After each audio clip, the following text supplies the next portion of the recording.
Estamos de volta com o programa Movimento Empresarial, neste terceiro bloco, estreando as dicas de finanças. A partir de agora, na penúltima semana do mês, nós vamos ter direto de São Paulo as dicas trazidas pelo Bruno Spoladori. Tudo bem, Bruno? Seja muito bem-vindo. Tudo bem, Rogério? Muito obrigado aí. Quero começar aqui me apresentando, né? Me chamo Bruno Spoladori, eu sou formado em administração, trabalho atualmente aí como investidor e planejador financeiro e queria começar contando um pouquinho da minha história, né? Durante a faculdade, eu fechava vários balanços patrimoniais com trabalhos, estudos de caso que a gente tem que fazer e acabou que eu me perguntei um dia, se eu fecho vários balanços patrimoniais, por que eu não posso fechar o meu? Fazer o meu balanço patrimonial, digamos assim, né? Me ver como uma empresa. Então, como eu já era acostumado a mexer com planilhas e tudo que o professor pedia para a gente fazer, coincidiu também de eu estar numa situação financeira um pouco difícil, porque na época eu morava em Brasília e minha esposa morava em São Paulo, né? Aqui em São Paulo. Então, estava gastando muito dinheiro com passagem, um descontrole financeiro terrível. E foi aí que eu tive essa ideia e falei, calma, vamos pensar que isso tem que mudar. Eu ganho bem, tenho um bom salário e é um absurdo eu não conseguir juntar dinheiro e ter dinheiro suficiente no final do mês. Então, foi aí que eu tive essa ideia de começar o meu controle financeiro e tirei várias experiências sozinhos, aprendendo a me planejar, colocar os gastos em planejamentos, né, fazendo na planilha esse controle certinho. E começou a sobrar dinheiro, passou daí, fiz minha reserva de emergência, comecei a investir, e aí fui estudando mais e mais, descobri que isso é uma profissão de planejador financeiro, que até então não sabia que existia essa profissão, que tem um órgão, tem o Instituto Planejar, que auxilia a gente aí nesse trabalho também, e hoje estou aqui, tenho a certificação CPA 10 e atuo como planejador financeiro e investidor aí para estar ajudando as pessoas a melhorar a qualidade de vida, investir melhor, sair de dívidas e se controlar melhor e se planejar financeiramente, que isso é o mais importante e o que muitos precisam hoje em dia, né? Até porque isso que seria uma coisa que deveríamos aprender na escola, infelizmente não temos essa educação, né, para tá tendo aí essa estrutura desde a base, né? A gente não tem uma base muito boa e acaba que gera brasileiros descontrolados financeiramente, mas a gente está lutando aí um pouquinho para mudar isso. Bruno, mesmo quem ganha pouco tem condições de alguma forma se organizar e começar a construir uma reserva, né? Tem, com certeza, até porque não importa o tamanho do seu salário. Eu costumo falar para os meus clientes que investir não é o quanto você tem. Por exemplo, não está atrelado ao seu dinheiro, ao seu financeiro. Ele está atrelado mais com o seu hábito. Então, se você ganha aí um salário mínimo, investe 10% ao mês, mas não dá, investe 5%.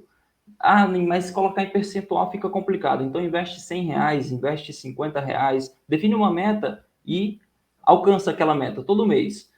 Só de você sentir o prazer de, caramba, eu consegui esse mês guardar R$ 40, você já vai estar desbloqueando aí no seu cérebro um hábito de guardar dinheiro, que por mais que seja pouco, você está guardando, você não gastou, entendeu?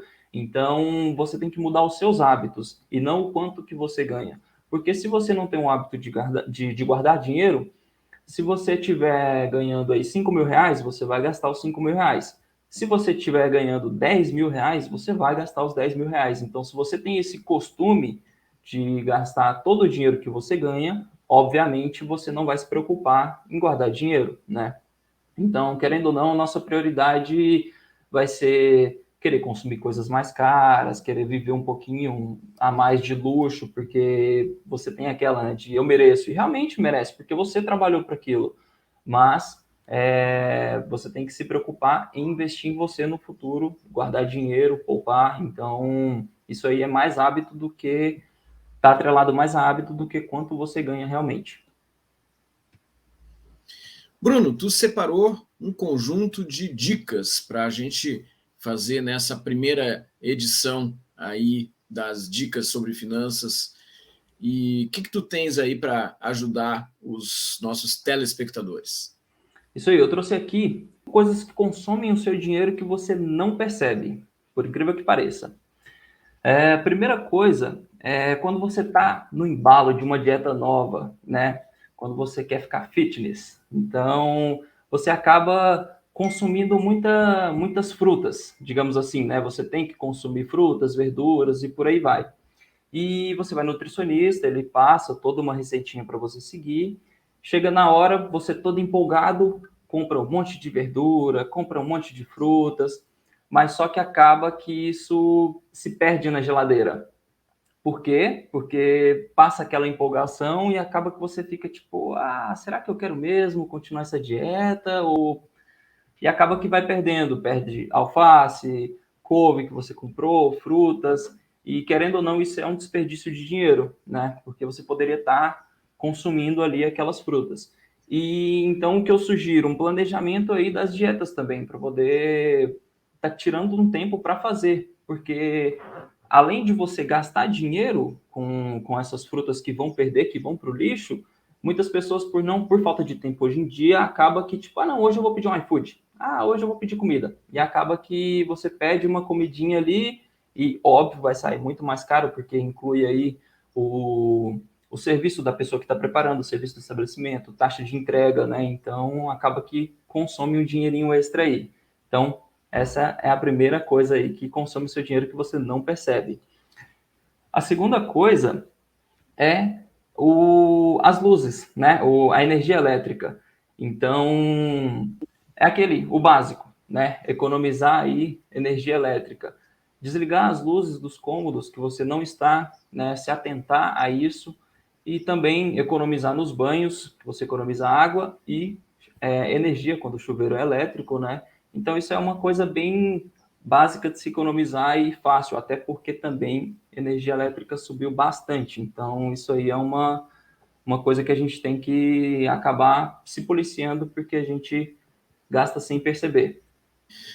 Que bom se a gente conseguisse baixar a conta de luz, né? E uma das formas de se fazer isso é exatamente trazendo essa dica que tu trouxeste, ou seja, quantas vezes a gente sai da sala, vai para o quarto e deixa a luz da sala, não, vou voltar daqui a pouquinho tu fica 10 minutos, 15 minutos, se tu soma isso ao longo do mês, é muita coisa, tu soma isso ao longo do ano, nossa, né? E aí o que é mais assustador, né, Bruno, é quando a gente bota essas coisas todas no longo prazo, né? Isso. Quanto eu gastei de luz em 10 anos, né?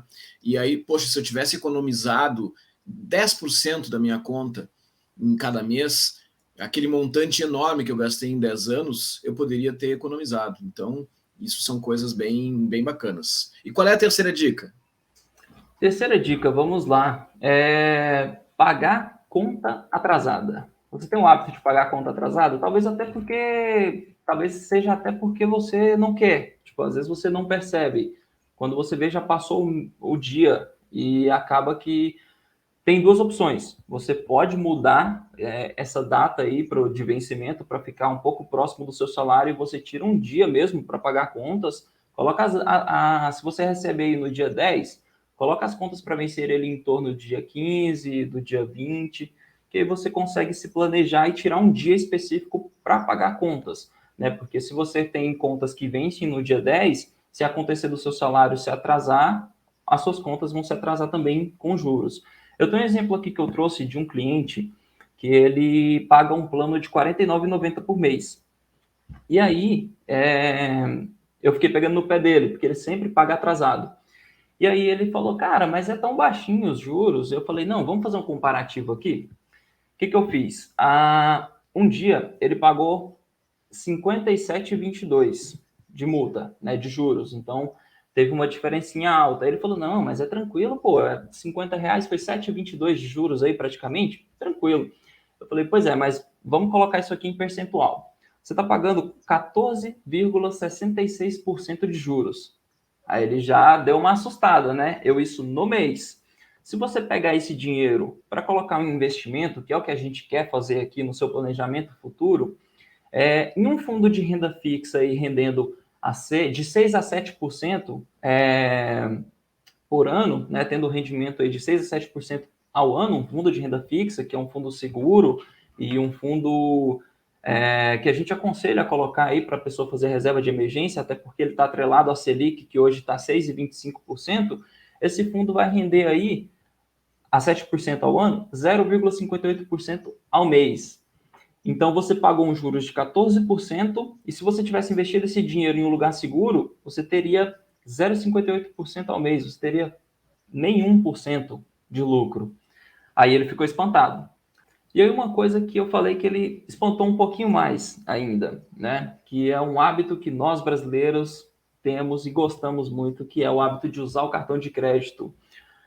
Fiz uma pesquisa rápida aqui e os juros de cartão de crédito pode chegar até 16,9%, quase 17% ao mês. Então, é isso. Pagar conta atrasada, seja de luz, seja de água, realmente vai te comer uns juros aí que vai te comer um dinheiro que você pensa que pode ser bobeira, mas faz aquilo, compara com um investimento. Você vai ver que o investimento seguro, de renda fixa, ele não vai te dar tanto assim do que esses juros aí tá te tirando, né? E quando a gente começa devagarinho a mudar a nossa forma de lidar com o dinheiro, devagarinho as coisas vão se organizando e devagarinho vai começando a sobrar dinheiro e aqueles projetos, aqueles sonhos que a gente tem começam a se tornar mais próximos da realidade. As coisas não ficam tão distantes e a gente não vê isso como algo tão impossível. Então, por isso, aquela primeira pergunta que eu te fiz, mesmo quem ganha pouco tem condições de economizar? E aí tu trouxeste, sim, é mais uma questão de organização do que uma questão de quanto a gente ganha, né? Sim. Até porque tem que começar degrau por degrau, né? Não adianta você querer subir tudo de uma vez, tem que evoluir aos poucos. Então, mudança é aos poucos mesmo. E esse é o Bruno Spoladori, diretamente de São Paulo, que vai estar conosco na penúltima quinta-feira do mês, trazendo dicas sobre finanças, sobre investimento, sobre como lidar com dinheiro, ajudando as pessoas a se organizarem. Bruno, valeu, obrigado, até a próxima. Obrigado, Rogério. Quinta-feira que vem, temos um encontro marcado. Às 21 horas, aqui pela TV Urbana, temos mais uma edição do Movimento Empresarial. Até lá, valeu!